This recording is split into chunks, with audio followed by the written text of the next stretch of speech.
Ya, Assalamualaikum warahmatullahi wabarakatuh. Saya lanjutkan lagi materi tentang analisis regresi. Tadi di materi sebelumnya sudah saya sampaikan, tujuan dari analisis regresi adalah mendapatkan regresi sampel untuk mendekati regresi populasi, ya, dengan konsep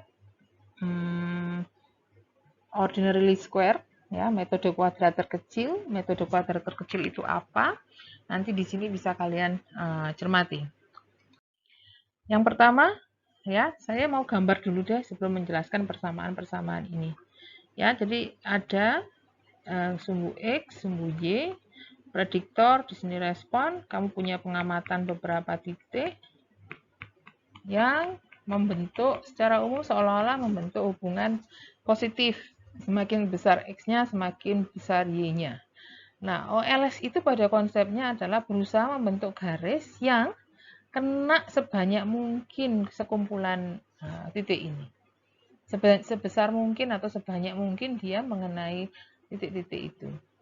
Jadi kalau misalkan kalian punya bentuk yang seperti ini, nah, ada titik yang beda sifat ya. Sebagian besar di sini, ada di sana. Nah, dengan OLS nanti tidak mungkin garisnya akan dibuat di sini saja, di daerah sini saja, tidak bisa. Dia pasti berusaha membuat garis yang juga mengakomodir sekumpulan yang di atas ini. Sehingga garisnya akan lebih ke arah sana. Jelas? Di sini ceritanya jadi aneh ya. Kalau sebagian di sini kok ada yang di sana garisnya jadi naik. Nah, itu konsep outliers nanti. Tapi saya nggak akan detail ke sana. Tapi yang jelas OLS itu memang ada kelemahannya. Cuman secara teknik dia yang paling mudah. Tujuannya juga sangat bagus, berusaha mengakomodir seluruhnya, ya, seluruh titik. Nah, mengakomodir seluruh titik di sini nanti konsepnya ada pada berusaha mencari jumlah kuadrat sisaan yang paling kecil. Sedangkan jumlah kuadrat sisaan itu secara matematis saya jelaskan di sini, nanti dari gambar akan saya tunjukkan. Jadi saya tunjukkan dulu secara matematis. Y topi itu tadi kamu kan sudah belajar di slide sebelumnya. Isinya adalah ini. Beta 1 topi plus beta 2 topi XI.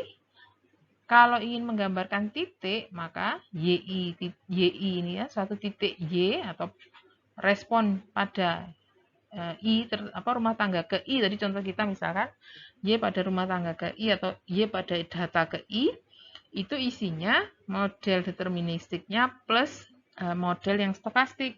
Nah, di konsep sampel model stokastiknya di sini berubah menjadi utopi atau sisaan bahasa kita tadi. Kalau dibalik ya dengan hubungan ini, maka kesininya tinggal kita tukar-tukar tempat aja. Berarti di situ istilahnya apa? Sisaan dari model adalah ya nilai yang teramati YI dikurangi nilai penduga sampelnya. Jadi YI ini teramati, yang kamu amati, sedangkan Y topi ini dari model yang berbentuk ini tadi, ya, yang berbentuk beta 1 plus beta 2x. Beta 1 topi plus beta 2x. Kalau ada selisih, maka itu disebut dengan sisaan. Jadi misalkan gambar garis ini tadi mewakili beta 1 topi plus beta 2 topi X. Terus ada titik pengamatan yang letaknya di atasnya. Maka saya bisa cerita ini adalah Y teramati. Sedangkan ini titik ini saya bawa ke bawah ya. Ini X-nya. Saya hapus dulu gambar yang ini supaya nggak mengganggu.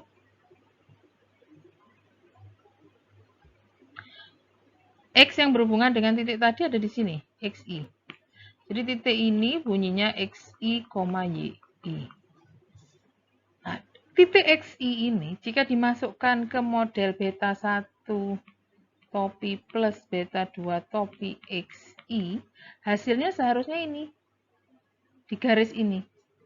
Jadi kalau saya inputkan nilai XI ke model, harusnya berada di garis.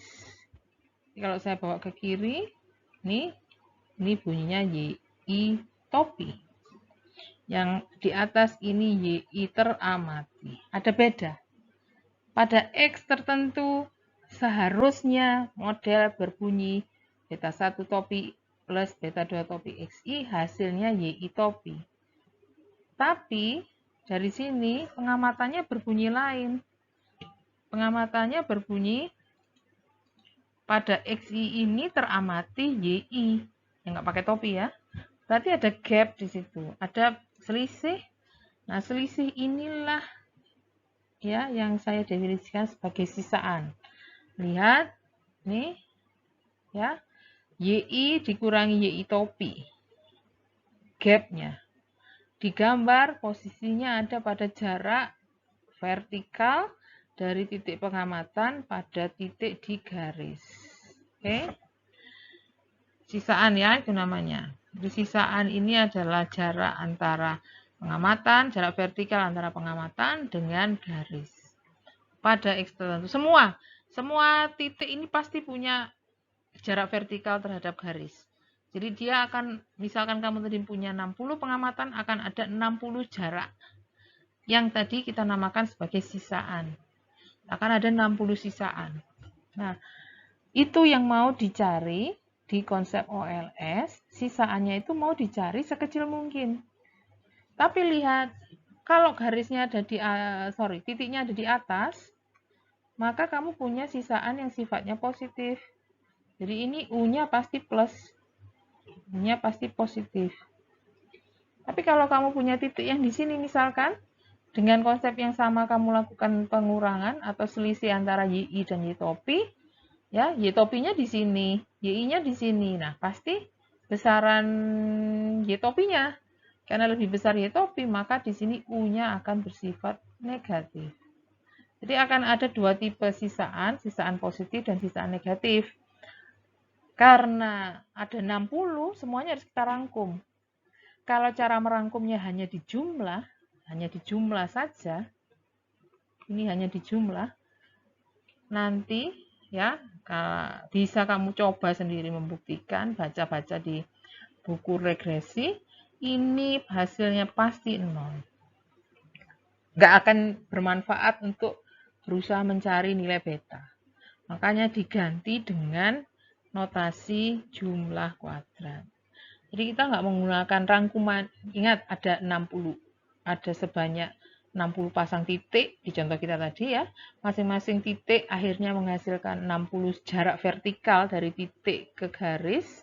60 sisaan. Dari sisaan-sisaan itu ada yang di atasnya, ada yang plus, ada yang di bawahnya garis, ada yang minus. Kalau mau dirangkum dengan cara menjumlah pasti 0. Sehingga tidak pakai jumlah, tapi melainkan dengan jumlah kuadrat. Jumlah kuadrat bunyinya begini. YI topi yang depan, Y yang depan, sedangkan suku yang belakang ini adalah suku YI topi, dicari selisihnya, dikuadratkan.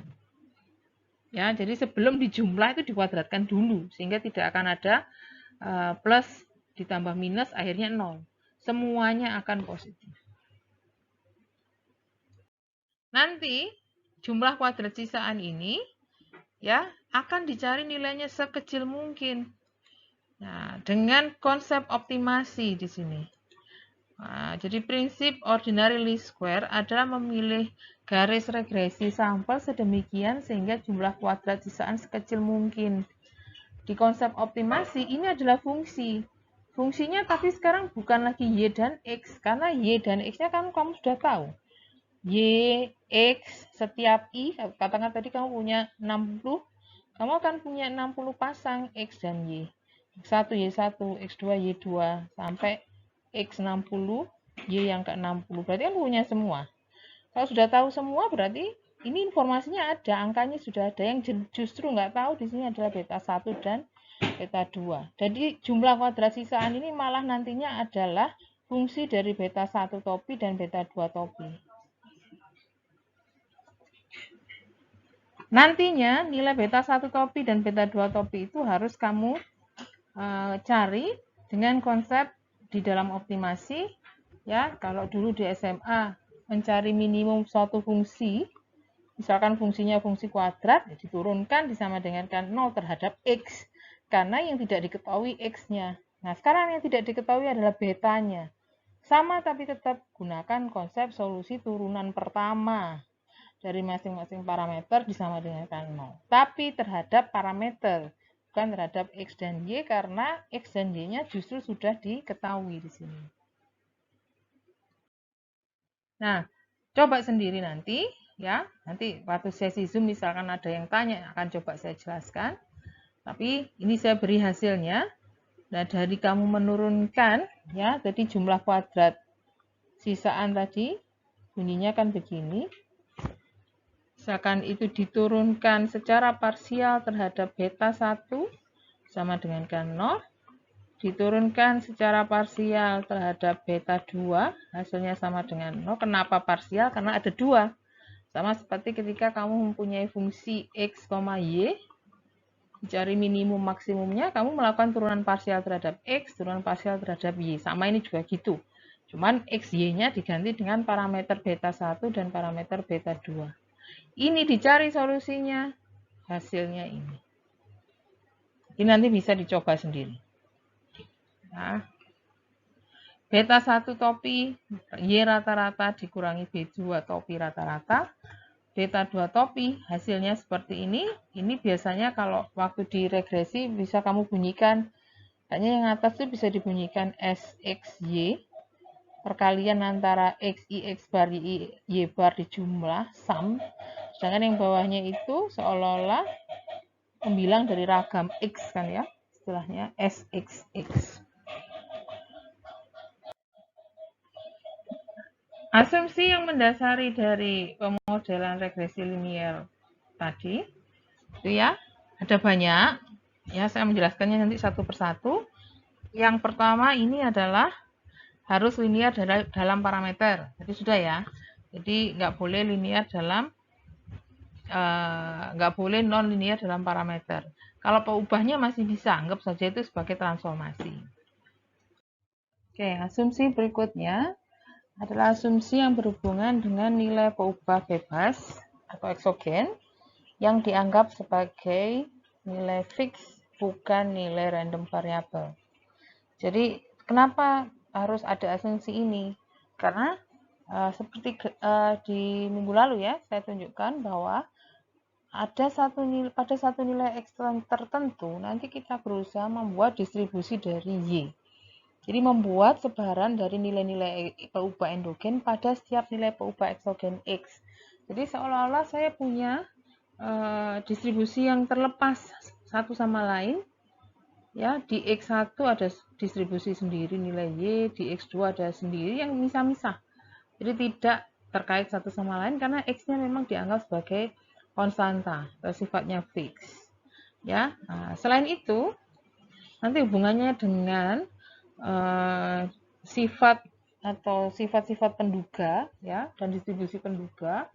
Jadi selama ini yang kalian tahu ya, regresi itu biasanya kalian membunyikannya hanya dengan Y sama dengan beta 1 plus beta 2 XI plus UI, begini saja selama ini. Ya, ini ada I-nya. Tapi sebenarnya dengan konsep yang kamu pelajari sekarang, kayaknya waktu di Statma 1 yang kelas saya juga sudah pernah saya singgung. Sebenarnya regresi ini tuh asalnya dari Y dengan syarat X. Ya, YI pada X tertentu, X-nya diketahui, yang bunyinya secara lengkap seperti tadi, yang di kanan itu. Jadi selama ini orang shortcut aja, nggak mau nulis lengkap, nulisnya hanya YI sama dengan gitu. Jadi pada konsep distribusi sebenarnya, justru yang ini tuh orang males aja nulisnya, nanti untuk terapan aja nulisnya. Secara teori yang benar yang begini, ya. Sehingga sifat X yang konstan ini nanti sangat diperlukan ketika kita menaruh atau meletakkan nilai harapan di sini untuk mencari tadi konsep regresi populasi yang berusaha mencari rata-rata Y pada X tertentu.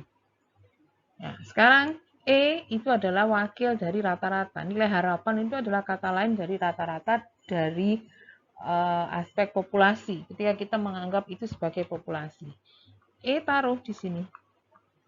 Beta 1 plus beta 2 XI plus UI. Ya. Nah, di sini kalau saya tahu ini semua sifatnya konstan termasuk X. Jadi beta 1 plus beta 2 X, dua-duanya ini konstan, maka seperti di StatMat ya, nilai harapan dari konstan itu konstanta itu sendiri. Yang saya tahu dari suku yang di sini yang berupa random variable itu hanya UI, ubah acak, galat. Yang depan sudah jelas konstanta. Jadi saya bisa bentuk di depan di kanannya lagi bahwa nilai harapan dari konstanta ini ya bunyinya konstanta itu sendiri beta 1 plus beta 2x. Ya, jadi syarat ini bisa kita pakai untuk mencari nilai harapan ya dari nih akhirnya bentuk ini kita peroleh. Nilai harapan Y dengan syarat XI ya. Kalau kita jabarkan itu berasal dari bentuk deterministik yang di depan plus suku galat. Nah, perkara di sini kok masih ada suku galat? Suku galatnya nanti seperti apa? Di asumsi selanjutnya ya. Jadi sementara ini dulu. Ada titik dengan syarat X, akhirnya nilai harapannya itu tertangkap di suku deterministiknya beta 1 plus beta 2xi. Itu hanya bisa dijabarkan ketika saya menganggap X-nya fix. Kemudian, dengan asumsi yang ketiga, nilai harapan 0 pada X tertentu, dari gambar ini sebenarnya bisa kamu lihat, yang saya maksud dengan galat ini adalah jarak vertikal dari titik pusat rata-rata ini ke atas dan ke bawah. Yang kalau dari aspek grafis bisa kelihatan ada yang plus, ada yang minus. Kalau pas di tengah-tengah pasti plus dan minusnya itu setara, akhirnya 0. Itu yang dimaksud. Tapi kalau yang dari teori yang saya jelaskan tadi itu melengkapi bahwa EY dengan syarat X yang tadi saya bunyikan bentuk terakhirnya begini, ya sudah keluar begini kan, tadi di belakang masih ada unsur E, UI. Nah, ketika ini juga terpenuhi, maka saya sudah komplit. Sudah bisa menyebutkan bahwa nilai harapan Y dengan syarat XI itu hanya suku deterministik di depan ini. Jadi benar-benar terwakili oleh garis saja. Tidak ada suku-suku yang lain karena galat di sini asumsinya ada plus minus sehingga secara total atau secara rata-rata atau secara nilai harapan akan sama dengan 0. Kalau kita memperoleh nilai harapan galat yang tidak sama dengan 0, ya berarti ada yang salah ya di situ. Karena nantinya nilai harapan tidak akan tepat pada garisnya. Yang nanti efeknya ke belakang, ke sifat penduga nanti. Jadi sifat penduganya jadi bias, ragamnya bermasalah, ya nanti di belakang. Ada materi selanjutnya. Yang jelas, untuk melengkapi sifat-sifat model, dibutuhkan X-nya fix, supaya saya bisa menurunkan sifat nilai harapan Y pada X tertentu, dengan bentuk garis ini. Jika masih ada tambahan nilai harapan galat ini juga diasumsikan sama dengan 0. Sehingga akhirnya tinggal suku garisnya saja, garis linearnya saja sebagai nilai harapan Y pada X tertentu. Kemudian asumsi homoskedastisitas di sini. Nah, kalau yang tadi ya, saya fokusnya ke nilai harapan Y dengan syarat X. Karena nantinya kalian itu diminta akan dihadapkan pada distribusi dari Y dengan syarat X. Saya bilang aja sekarang hasilnya normal kok. Nanti ini distribusinya juga akan distribusi normal. Cuman yang depan ini nilai harapan, tadi sudah ketemu jawabannya, yang ini nanti var. Nanti di belakang saya rangkumkan ya. Tadi barusan dua asumsi yang pertama, yang sebelumnya itu untuk mendapatkan sifat nilai harapannya. Jadi kalau nilai kita asumsikan modelnya regresi linear sederhana, tadi yang di sini bunyinya jadi beta 1 plus beta 2 xi. Kalau di sini ada i-nya. Yang belum kita turunkan yang variansnya. Variansnya seperti apa? Di sini. ketika saya berhadapan dengan asumsi homokedastisitas, nilai tengah itu tadi yang di sini, nih ya, yang bentuknya beta 1 plus beta 2x diwakili oleh garis, sedangkan ragam itu diwakili oleh bentuk ya dari jarak dari tengah ke lekuan distribusi normal ini. Distribusi normal loh ya, ini tadi kan sepakat ini normal. Jadi ketika bentuknya sama, ya gunung yang ada di X1 dengan distribusi yang di X2, distribusi yang di X3 sama, maka di situ dapat dipastikan asumsi homokedastisitas terpenuhi, ragamnya sama. Karena ragam menentukan bentuk pada distribusi normal. Sedangkan nilai tengah, min, itu menentukan letak pusatnya. Ini pusatnya memang beda-beda di beta 1 plus beta 2x tergantung x-nya, tapi bentuknya kan sama. Tinggi rendahnya kurva sama. Ya, dan di situ kalau tadi saya pakai nilai harapan, sekarang saya pakai var y pada xi tertentu. Sama seperti saya menjabarkan nilai harapan tadi, sekarang saya jabarkan varians. Nah, yang depan ini kan tadi sudah asumsinya sudah ya, ini konstanta semua. Jadi x konstanta tadi sudah berperan waktu pembentukan nilai harapan, sekarang berperan lagi di pembentukan ragam. Sehingga yang depan ini adalah konstanta yang variabel hanya u. Dan di teori StatMat, ragam dari konstanta itu 0. Jadi kalau saya punya begini ya hanya var x, tidak ada pengaruhnya A. Maka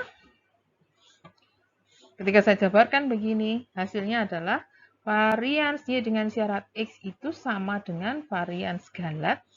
Ya, jika asumsi homokedastisitas terpenuhi, maka varians Y sekaligus varians Galatnya itu sama dengan sigma kuadrat. Jadi di sini bisa saya tulis seperti ini. Yang nantinya bisa saya lengkapi. Jadi kalau dari aspek Y dengan syarat X distribusinya normal, setara dengan bentuk regresi linear sederhana pada nilai tengah. Kalau regresi linear sederhana yang dipakai bentuknya begini. Kalau modelnya lain ya lain lagi. Ragamnya sigma kuadrat itu setara dengan variabel Galat, boleh dikasih pada X tertentu, juga berdistribusi normal. Hanya saja dari asumsi yang sebelumnya nilai tengahnya 0. Dari asumsi yang ini nih, ya, sigma kuadrat ini kan kita pakai untuk Y dengan syarat X sekaligus untuk U dengan syarat X di sini. Nah, ingat dua bentuk ini setara. Itulah kenapa selama ini kalau di regresi itu selalu yang dipakai itu adalah pengujian asumsi berdasarkan Galat. Selalu yang dipakai ini. Ya, Galat. Nah, distribusinya normal. Galat harus mempunyai ragam yang sama. Galat harus mempunyai nilai tengah yang 0, diuji ya. Semua diuji berdasarkan Galat atau nanti alatnya sisaan. Tapi sebenarnya sifat ini secara nggak langsung menguji sifatnya Y dengan syarat X. Jadi kalau memang betul berdistribusi normal Galatnya, maka Y dengan syarat X memang betul berdistribusi normal. Kalau Y dengan syarat X betul berdistribusi normal, nanti efeknya ke sifat penduga di belakang. Kalau nggak normal nanti jadinya gimana? Nanti akan saya beritahu. Kemudian, kalau nilai tengahnya Galat itu 0, nilai harapan Galat itu 0, efeknya ada pada nilai harapan Y dengan syarat X yang betul menangkap garisnya. Beta 1 plus beta 2X. Kalau ininya nggak 0, pasti di sini ada embel-embelnya. Nggak hanya berhenti di sini. Ya, kalau ragam Galatnya sigma kuadrat dan sama untuk setiap X, maka ragam dari Y dengan syarat X juga sama-sama sigma kuadrat untuk setiap X. Jadi efeknya di situ. Jadi kalau kalian mempunyai sudah belajar sebelum-sebelumnya itu kenapa sih kalau regresi kok yang diuji selalu Galatnya? Karena dua sifat ini yang paling mudah dilihat adalah Galat. Kalau Y dengan syarat X agak susah karena kamu harus definisikan dulu modelnya. Model yang lain beda lagi ceritanya. Kalau yang diasumsikan di sini model regresi berganda, ya nanti bunyinya di sini beta 1 plus beta 2x plus beta 3x dan seterusnya. Lain lagi. Tapi kalau Galat di mana-mana akan selalu normal 0, sigma kuadrat. Sedangkan kalau ada heterokedastisitas, bedanya ada pada di sini aja. Jadi kalau tadi sigma kuadrat tanpa indeks I, di sini ada indeks I yang menunjukkan bahwa di X yang pertama ragamnya beda dengan X yang kedua, ragamnya beda dengan X yang ketiga. Kalau dari bentuk grafik di sini yang ke bawah semakin landai. Artinya semakin besar X-nya ragamnya juga semakin besar. Kalau mau sebaliknya juga bisa, mungkin saja terjadi. Ragam besar ada pada X kecil, sebaliknya menurun. Kasusnya seperti apa? Nanti akan saya jelaskan lebih detail kasus-kasus yang mungkin saja mengalami heteroskedastisitas di bagian setelah UTS. Galat tidak berkorelasi. Nah, sekarang tidak berkorelasi ya pada dua nilai X yang berbeda, korelasi antar galatnya sama dengan 0. Asumsi ini setara dengan ya ini E1 dan E2 atau I dan EJ kok E ya. Tadi saya pakai U kan ya, maaf. UI dan UJ itu tidak punya kovarian atau korelasi. Nah, nanti di sini arahnya ke analisis lebih lanjut mengenai pengaruh X terhadap Y. Jadi kalau kita punya satu X tertentu, harapannya X ini ya hanya mempengaruhi Y. Tapi kalau ternyata dia juga berkorelasi ya dengan atau kalau ada galat yang berkorelasi, asumsinya sumbernya dari X ini. Jadi seolah-olah X itu tidak hanya mempengaruhi Y, tapi XI juga mempengaruhi Y yang lain. Jadi nggak boleh di situ. Ya, jika terdapat autokorelasi di sini, ya seperti yang saya bilang, tidak hanya dipengaruhi oleh X, tapi juga dipengaruhi oleh galat dari X yang lainnya, yang ujung-ujungnya seolah-olah dipengaruhi oleh X yang lain. Jadi di sini seolah-olah ada dua sumber X-nya gitu. Padahal maunya ya hanya dari individu yang sama. X yang satu saja, tidak terkait dengan X yang lain. Kemudian asumsi peubah eksogen dan galat saling bebas. Nah, ini juga. Jadi kalau misalkan saya punya Y, tadi bunyinya yang model populasi ya. Ini yang boleh di sini kasih X gitu. Plus U, ya. Kalau X-nya mengalami perubahan, mempengaruhi Y, dia tidak boleh mempengaruhi U. Ya, padahal kalau di sini jika saling bebas, X berubah hanya mempengaruhi Y. Ya, kalau saling bebas. Kalau tidak saling bebas gimana? X berubah, dia mempengaruhi 2. Juga mempengaruhi U, juga mempengaruhi Y loh. Jadi Y-nya bingung nanti. Perubahannya itu bersumber dari yang mana yang dipercaya? Dari sumber X-nya atau dari yang U-nya? Kan kalau aditif di sini jadi seolah-olah ada dua sumber toh. Kalau yang berubah X-nya saja, harusnya U tidak berubah. Ya, itu terjadi kalau saling bebas antara eksogen dan galat. Tapi kalau ternyata eksogen dan galat saling berkorelasi, ada hubungannya, X berubah, U juga berubah toh. Jadi kalau X naik, U bisa jadi ikut naik. Loh, berarti dua-duanya akan mempengaruhi Y. Bingung kan jadinya dua sumber, ya. Jadi ini akibatnya di sini. Kita akan kesulitan dalam menganalisis efek individu dari X dan U terhadap Y. Ya, kesulitannya di situ. Maunya saling lepas. Kemudian yang ini, banyaknya pengamatan harus lebih besar dari banyaknya parameter. Ingat, kamu tadi kalau punya, misalkan disuruh gambar ya, gampangannya gitu deh. Kalau disuruh gambar garis, bisa nggak kamu hanya pakai satu titik? Kan nggak bisa. Suruh gambar garis paling tidak harus ada 2 titik. Padahal garis itu kalau dibuat model parameternya ada 2. Beta 1 parameter intercept, beta 2 parameter kemiringan. Kalau disuruh gambar kurva, ini kurang, 2 ini kurang. Misalkan kurva kuadratik ya.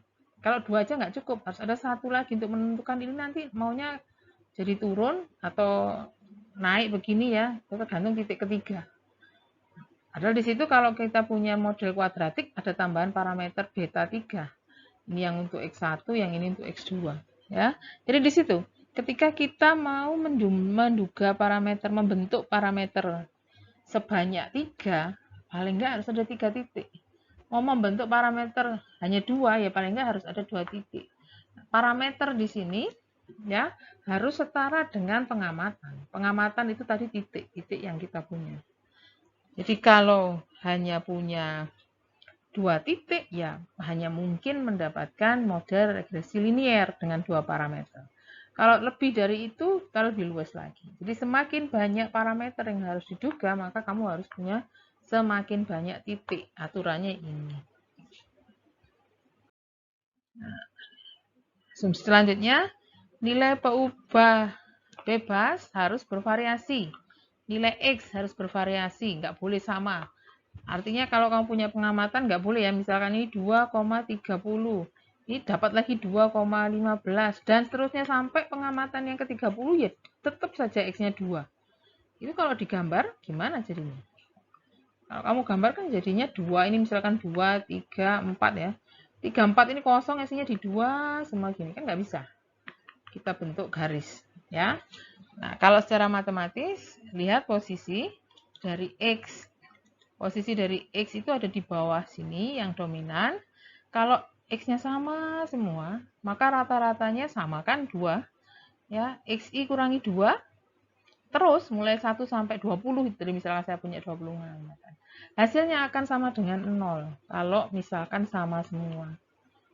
Padahal letaknya kan di penyebut. Nah, penyebut kalau sama dengan 0, ini nggak bisa diduga, bisa dihitung, tidak terdefinisi. Tidak ada solusi ya untuk penduga slope jika kamu punya X yang nilainya sama semua untuk seluruh pengamatan. Dari gambar ini kan kelihatan. Kalau sama semua ya nggak akan terjadi garis miring ya, hanya satu garis naik gitu aja. Model harus dispesifikasikan dengan tempat. Jadi kalau titiknya berbentuk seperti kurva ini ya jangan maksa garis linier ya. Karena bisa jadi nanti akan banyak yang overestimate atau yang underestimate, terlalu diduga terlalu tinggi atau diduga terlalu rendah. Jadi kalau punya 2 model di sini akan ada masalah mana model yang paling tepat. Ini asumsi multikoloritas, tidak boleh ada multikoloritas maksud saya. Tapi di sini belum berlaku untuk regresi linier sederhana. Dia berlaku bagi regresi linier berganda yang melibatkan lebih dari satu X. Karena nanti konsepnya di sini antar X ada hubungan linier. Ya, nanti aja saya jelaskan lebih lanjut ke regresi waktu kita bahas regresi berganda. Nah, jika semua asumsi tadi terpenuhi, ya, sesuai teorema Gauss-Markov, semua terpenuhi, maka efeknya nanti akan di konsekuensinya nanti akan diterima oleh penduga OLS, penduga metode kuadrat terkecil. Ya, jadi nanti jika semua yang tadi saya nyatakan, saya jelaskan satu persatu tadi terpenuhi, maka penduga OLS-nya nanti adalah fungsi linier dari Y, tidak bias, ya. Tidak bias, ingat-ingat di StatMat apa definisinya? Nilai harapan sama dengan nilai parameter. Mempunyai ragam terkecil dari semua penduga yang mungkin bisa diperoleh, dan OLS-nya tadi, penduga OLS-nya tadi menyebar secara normal pula. Nah, ini definisi sifat ini biasanya dinamakan sifat blue, best linear unbiased estimator. Best itu karena ragamnya paling kecil, yang terbentuk dari penduga fungsi linier dari respon, unbiased tidak bias. Jadi penduga yang dibentuk dari fungsi linier respon dengan sifat tidak bias dan ragam paling kecil. Untuk sifat tak bias saya bisa tunjukkan. OLS ini ya. OLS tadi kan ada 2 penduga, beta 1 topi dan beta 2 topi. Saya tunjukkan yang beta 1 topi dulu. Beta 1 topi tadi bentuknya adalah Y rata-rata dikurangi B2 topi rata-rata kali X beta 2 topi kali X rata-rata. Sifat tak bias tadi konsepnya adalah nilai harapan. Jadi kamu harus taruh nilai harapan di sini. Fungsi linear dari respon taunya dari mana? Ini lihat. Ini kan respon yang di rata-rata. Makanya di rata-rata itu kan dijumlah saja, dijumlah dibagi n. Fungsi linear kan dari respon. Sedangkan x ini sebetulnya konstan kan tadi, makanya asumsi konstan itu perlu di sini. Jadi ketika kita pasang nilai harapan, nanti nggak usah terlalu khawatir dengan suku yang ini karena ini konstanta. Ya, saya hanya perlu memperhatikan suku yang y bar karena y bar inilah yang nanti punya distribusi. Ya. Jadi e y bar dikurangi x bar kali e beta 2 topi. Oke, x barnya konstan, maka bisa keluar, sedangkan ini nanti jadi nilai harapan beta 2 topi. Ya, e y bar karena dia model, ya modelmu tadi kan y sama dengan beta 1 plus beta 2x. Kalau y-nya saya rata-rata, berarti seolah-olah ini dijumlah dibagi n gitu ya. Maka hasilnya sama kan? Sama seperti model semula, hanya saja ini beta 1 n kali dibagi n jadinya beta 1 saja. Beda loh ya, ini nggak ada topinya karena ini model ya. Y bar di sini adalah y yang masih data, bukan pengamatan, bukan hasil pendugaan. Y pengamatan. Makanya pengamatannya diasumsikan berbentuk beta 1 plus beta 2x. Jadi kalau di rata-rata dijumlah dibagi n, jadi jumlah dari beta 1 ya n beta 1 dibagi n akhirnya beta 1 saja. Beta 2x per n jadinya beta 2 keluar karena nggak punya yang ada indeksnya i kan di sini. Sigma xi per n jadinya x rata-rata. Ya, jadi y rata-rata bisa kamu ganti nilainya menjadi ini. Saya tuliskan dulu di sampingnya ya. Jadi y rata-rata itu sebetulnya bisa saya ganti menjadi e beta 1 plus beta 2x bar. Dari mana tadi sudah saya jelaskan. Yang kalau E-nya saya jabarkan, ingat tadi beta 1 konstan. Konstan itu sendiri. Beta 2x juga konstan, maka juga konstan itu sendiri. Jadi hasil yang ini, ya dari situ. Sedangkan yang belakang, x bar kali nilai harapan beta 2 topi. Ini, sorry, belum saya jelaskan ya, maaf. Nanti di belakang ada. Ini nanti juga akan terbukti dia tidak bias. Ya, sama dengan beta 2. Hasilnya bisa kita pakai di sini. E beta 2 topi sama dengan beta 2. Karena tak bias. Sifat tak bias itu nilai harapan penduga adalah parameter. Nilai harapan penduga sama dengan nilai parameternya. Jadi sudah. Kalau sudah kita masukkan ke situ kelihatan mana yang suku yang sama. Jadi ini saya hapus biar kelihatan. Suku yang sama adalah suku beta 2 x bar.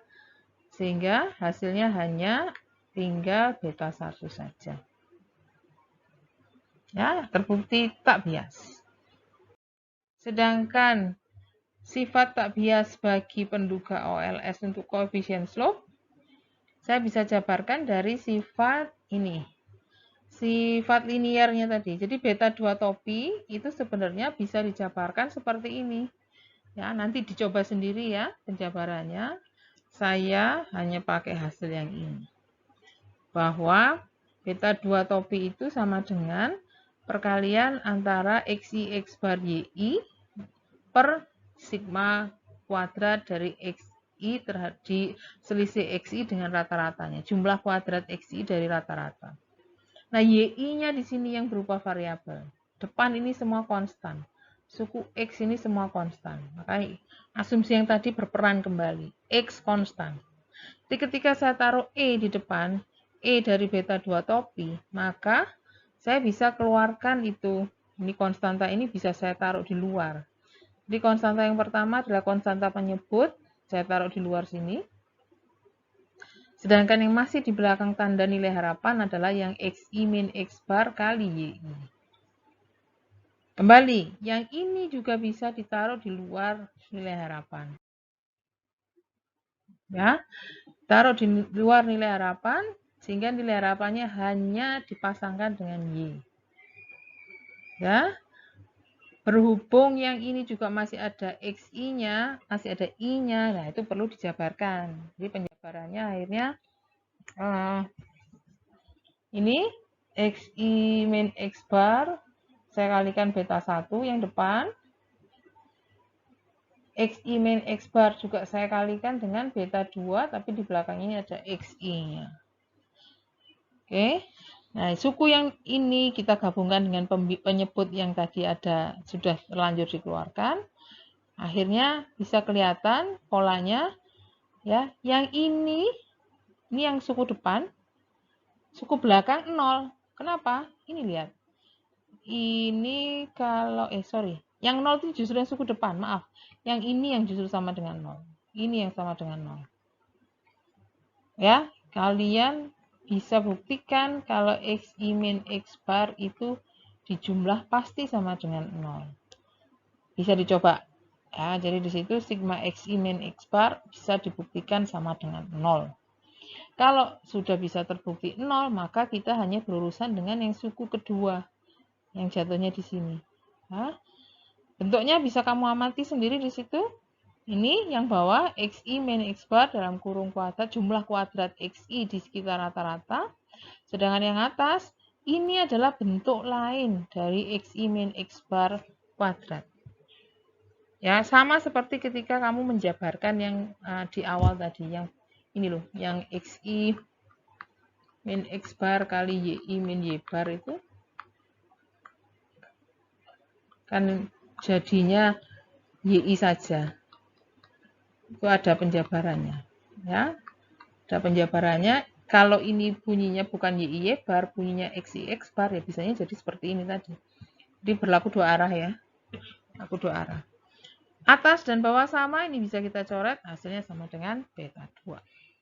Sudah terbukti bahwa, tapi sebetulnya jalannya, maaf ya tadi saya terbalik, buktikan dulu beta 2, baru membuktikan sifat tak bias untuk beta 1. Sedangkan ragam, saya hanya menunjukkan yang beta 2. Bisa kamu lihat di situ beta 2. Bentuk yang saya pakai untuk menurunkan ragam adalah bentuk yang ini. Yang XI X bar kali YI. Bawahnya adalah jumlah kuadrat X sekitar rata-rata.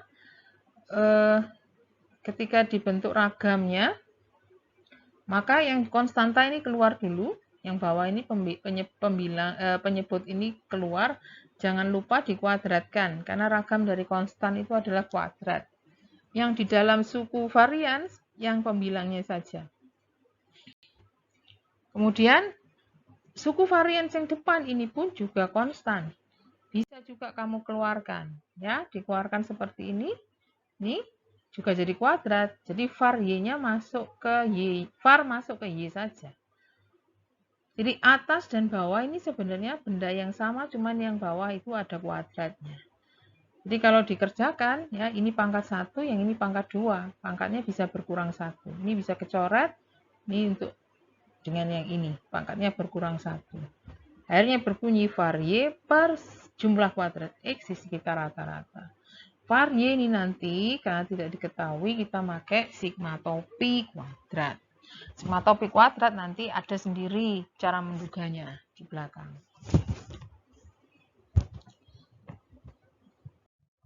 Nah, teorema Gauss-Markov tadi, saya lanjutkan sekarang.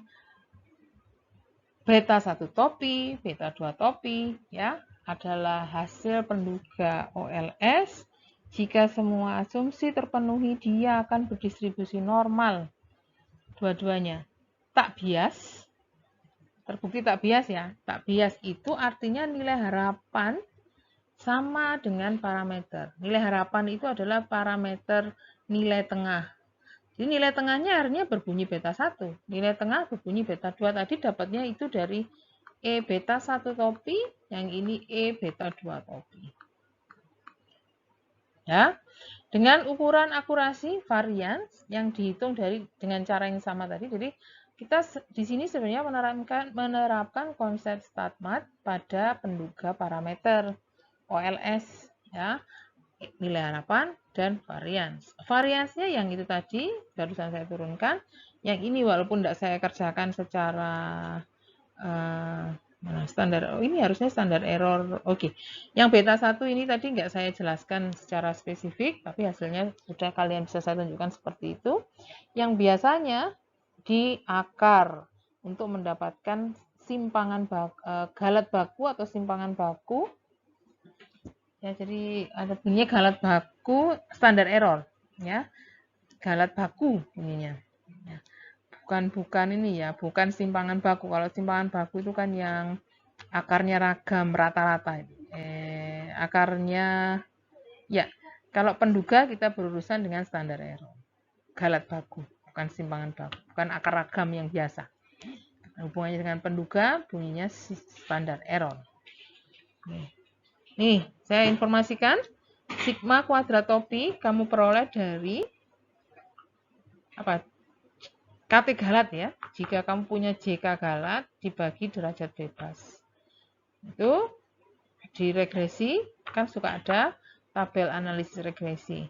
Tabel analisis regresi yang bagian kuadrat tengah galat, JK galat dibagi DB, itulah yang dipakai untuk menduga sigma kuadrat yang dipakai di perhitungan ragam atau standar error beta 1 dan standar error beta 2. Jadi kalau di output itu cuma keluar angkanya, tapi hasil perhitungannya sebenarnya dari proses ini. Oke, itu semua nanti dipakai ketika kamu berusaha menguji keberartian penduga OLS. Kamu kan biasanya mempostulatkan hipotesis seperti ini. Beta tertentu bisa sama dengan 0, bisa tidak sama dengan 0. Ya, bisa sama dengan 0 melawan lebih besar 0 yang satu arah. Nah, kalau di metode statistika, parameter yang kamu uji biasanya mu. Mu sama dengan mu 0 melawan tidak sama dengan atau yang satu arah. Kalau mu yang mau diuji alatnya adalah rata-rata. Rata-rata asumsinya berdistribusi normal. Mu sigma kuadrat per n. Nah, sekarang kamu tidak menguji mu, kamu menguji beta. Kalau menguji beta berarti distribusi yang dipakai juga distribusinya beta, bukan lagi distribusi rata-rata. Distribusi beta tadi sudah ada di depan. Ini beta, misalkan beta 1. Di sini var beta 1. Ya sudah, terapkan konsep yang sama. Kalau di uji rata-rata kita pakai uji T, di sini juga pakai uji T. Cuman uji T yang kamu lakukan biasanya bunyinya kan begini. Mu 0 S per akar N. Ya, sekarang bunyinya diganti. Ini bukan mu ya, X bar, maaf. Yang ini bukan mu, tapi menggunakan X rata-rata. Dari sampel hitung rata-rata, dikurangi mu 0 itu yang dipostulatkan di dalam hipotesis, S per akar N itu adalah simpangan baku atau akar dari ragam rata-rata. Ya, S per akar N. Pakai S karena sigmanya kan nggak tahu. Sama di sini juga begitu. Tinggal diganti X bar dengan B topi, mu 0 diganti beta yang disebut di dalam hipotesis. Karena dinyatakan sama dengan 0, makanya ini di sini hilang betanya. Di bagian sini hanya ada beta 1, BI topi. Sedangkan yang di bawah standar error sama perannya dengan simpangan baku yang di atas ini. Tapi di sini bunyinya standar error. Jadi mau dipakai untuk menguji, ya, tolak terima berdasarkan ini. Mau pakai nilai pi, ya nanti saya tunjukkan minggu depan untuk konsep pengujian-pengujian ini. Oke, juga bisa dipakai untuk perhitungan selang kepercayaan. Standar error dipakai di sana. Oke, sedangkan goodness of fit dari garis regresi itu sebenarnya adalah untuk melihat seberapa baik ya kamu punya seberapa baik kamu bisa menggunakan garismu, apakah seberapa baik garismu itu menangkap fenomena dari pengamatannya. Jadi kira-kira ada alternatif lain nggak garisnya ya dari yang kamu bikin gitu. Seberapa baik modelnya menjelaskan Y ya, itu adalah ukuran goodness of it. Jadi di sini dipakai penguraian jumlah kuadrat Y di sekitar nilai tengah. Jadi YI min Y bar itu bisa dicari jumlah kuadratnya yang sebetulnya bisa didekomposisi menjadi dua komponen. Jadi kalau YI itu kan sudah tahu ya tadi, YI itu terdiri dari Y topi plus galat. Y barnya tetap. Kemudian yang YI topi plus UI-nya dibongkar lagi dalam bentuk YI min Y topi atau apapun lah ya. Pokoknya intinya U ini bisa muncul dua suku lagi yang di sini ya, dibolak-balik gitu. Nantinya kenapa? Ini mau dipasangkan. Jadi mau dipasang-pasangkan gitu loh. Jadi yang YI min Y bar dipasangkan. Jadi ini YI min Y topi dipasangkan untuk suku yang belakang.